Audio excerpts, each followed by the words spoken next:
की बात रामपुर नाम के गांव में दो भाई हुआ करते थे, जिसमें एक भाई का नाम था अंकित और एक बहन का नाम था कविता। उन दोनों के माता पिता का स्वर्गवास हो चुका था। तो कविता बड़ी थी तो वो सोच रही थी कि मेरा भाई बड़ा होकर पुलिस बने।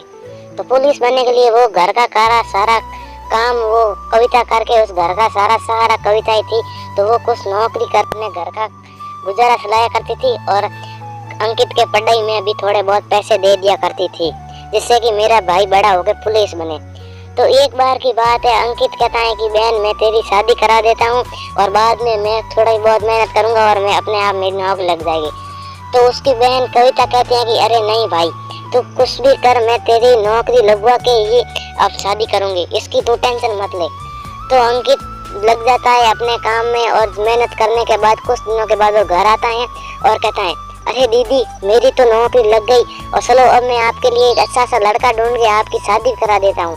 तभी उसकी बहन कहती है अरे नहीं भाई, इतनी जल्दी मैं शादी नहीं करूँगी, पहले मैं तेरी शादी करवाऊंगी, उसके बाद मैं शादी अपने आप कर लूँगी। तो ये भाई बात मान लेता है और कुछ समय के बाद अंकित की कविता एक लड़की को ढूंढ कर उसकी शादी करवा देती है और लड़की भी बहुत अच्छी थी, जिसमें कविता और अंकित की बीवी दोनों अपने एक साथ सारा काम कर लिया करती थी। लेकिन एक बार अंकित की पत्नी अल्लाह की माताजी आती हैं और कहती हैं अरे बेटी तू यहाँ पे कुछ भी कर, जल्दी से जल्दी तेरी नंदन कविता की शादी करा दे, वरना ये तुम्हारे और तुम्हारे पति के ऊपर बोझ बन के रह जाएगी। तो ये बात वो सुनकर अपने पति एक बार अपनी नंदन कविता से कहती हैं अरे नंदन जी हम कल मंदिर में जाते हैं और वहाँ पे जाकर आते हैं, कई दिन हो गए नहीं चले। तो ये बात सुनकर कविता भी खुश हो जाती हैं और वो दोनों मंदिर जाते हैं। लेकिन वहाँ कविता को क्या पता था कि उसकी भाभी अल्लाह उसके अंदर कुछ मिलवा के उसको कविता को खिला दिया, जिससे कविता बेहोश हो गई और वो जल्दी अपने घर आ गई। जैसे ही अंकित घर आया तो उसने पूछा अरे आज कविता नहीं दिख रही, वो किधर गई? तभी अल्लाह कहती है अरे वो 2-3 दिन के टूर के लिए गई है, तीर्थ पर जाकर जल्दी वापस आ जाएगी। तो ये सुनकर अंकित खुश हुआ और उसने सोचा कि कहीं बहन घूमने चली गई है, 2-3 दिन बाद वापस आ जाएगी।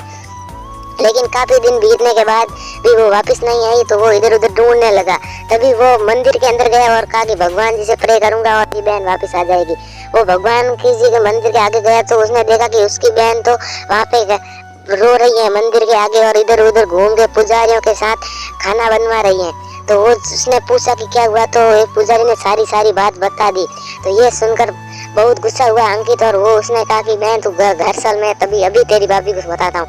तो उसकी बहन ने कहा अरे नहीं भाई तू कुछ भी कर, मैं तेरे साथ नहीं चलूंगी, पहले तू ये वादा कर कि मेरी भाभी जी को कुछ नहीं कहेगा। तो ये बात अमित मान गया और अब जल्दी से जल्दी वे दोनों घर आ गई और उन्होंने अपनी भाभी को समझाया कि ऐसा नहीं, ये सही कर रही थी।